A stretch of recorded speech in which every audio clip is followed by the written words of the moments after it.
नमस्कार, मैं अंजना और आप देख रहे हैं न्यूज सर्कल। आइए बढ़ते हैं आज की बड़ी खबर की ओर। ट्रंप के 15% टैरिफ से भी भारत को लाभ, किन उत्पादों पर लगेगा शुल्क और किन पर नहीं, समझिए पूरा गणित। अमेरिकी सुप्रीम कोर्ट के फैसले के बाद राष्ट्रपति डोनाल्ड ट्रंप ने भारत समेत कई देशों पर लगाए गए ऊंचे पारस्परिक शुल्क को घटाकर 15% कर दिया है, जिसका भारत को सीधा लाभ होगा। पहले भारत से अमेरिका जाने वाले सामान पर 25% अतिरिक्त टैरिफ यानी शुल्क लग रहा था। अब 24 फरवरी 2026 से घटकर 15% रह जाएगा। यह फैसला 150 दिनों के लिए अस्थायी तौर पर लागू रहेगा। 20 फरवरी को व्हाइट हाउस की ओर से इसका आधिकारिक आदेश जारी किया गया। टैरिफ या आयात शुल्क वह टैक्स है जो कोई देश दूसरे देश से आयात होने वाले सामान पर लगाता है। जब कोई कंपनी विदेश से सामान मंगाती है तो उसे सरकार को यह शुल्क देना पड़ता है। आमतौर पर कंपनियां यह अतिरिक्त खर्चे ग्राहकों से वसूल लेती हैं, यानी टैरिफ बढ़ता है तो सामान महंगा हो जाता है।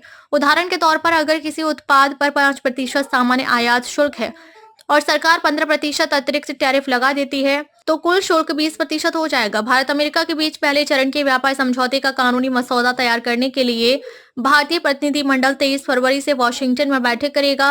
दोनों देश अगले माह समझौते पर हस्ताक्षर कर सकते हैं। ऐसे समझिए रेसिप्रोकल टैरिफ।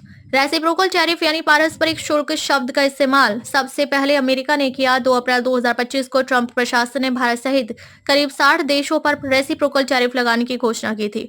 इसका उद्देश्य यह बताया गया था कि अमेरिकी निर्यातकों को समान अवसर दिया जाए। इसका मतलब है कि अगर कोई देश अमेरिकी सामान पर 20% शुल्क लगाता है तो अमेरिका भी उस देश से आने वाले सामान पर उतना ही शुल्क लगाएगा।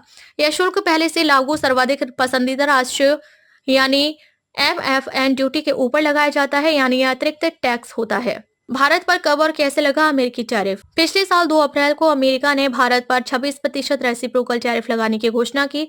अगस्त 2025 में रूस से कच्चा तेल खरीदने के कारण भारत पर 25% अतिरिक्त दंडात्मक शुल्क लगाया गया। इससे कुल टैरिफ 50% तक पहुंच गया। फरवरी 2026 में भारत अमेरिका के बीच अंतरिम व्यापार समझौते के ढांचे पर सहमति बनी। फिर अमेरिका ने दंडात्मक शुल्क हटाने की घोषणा की और टैरिफ घटाकर 18% कर दिया। अब तक के लिए बस इतना ही। फिर मिलते हैं एक ऐसी ही बड़ी खबर के साथ। तब तक के लिए नमस्कार और देखते रहिए न्यूज सर्कल। अगर आपको वीडियो पसंद आई हो तो लाइक करें व शेयर करें। ऐसे लेटेस्ट अपडेट पाने के लिए बेल आइकन प्रेस करना ना भूलें। अगर आप हमें फेसबुक या फिर इंस्टा के माध्यम से देख रहे हैं तो हमारे पेज को फॉलो जरूर करें। धन्यवाद।